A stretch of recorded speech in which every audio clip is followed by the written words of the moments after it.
ছোট্ট মণি আর খরগোশ টুনি। একটা ছোট্ট গ্রামে থাকতো 5 বছরের মেয়ে মণি। মণি খুব হাসি খুশি আর কৌতূহলী ছিল। এক সকালে সে ফুল তুলতে গিয়ে জঙ্গলের ভেতর ঢুকে পড়ল। হঠাৎ ঘাসের ঝোপের ভেতর থেকে একটা শব্দ এলো, ছপ ছপ।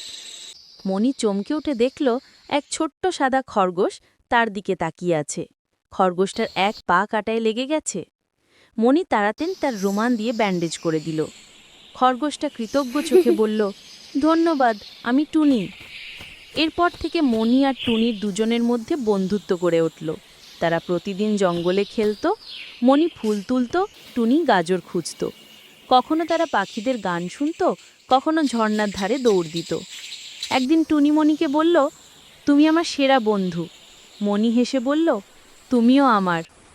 সূর্য ডোবার সময় দুজন একসঙ্গে হাত নাড়ল। এক মানুষ, এক খরগোশ, কিন্তু বন্ধুত্বে কোনো ফারাক নেই। দুজনের মধ্যে আরও বন্ধুত্ব গভীর হলো। তারা একসঙ্গে হাসত, খেলত আর গল্প করত ঘন্টার পর ঘন্টা। কখনো টুনি মনির কানে ফিসফিস করে বলতো, তুমি আমার সবচেয়ে প্রিয় বন্ধু। তাদের হাসিতে যেন জঙ্গলটাও খুশি হয়ে উঠত।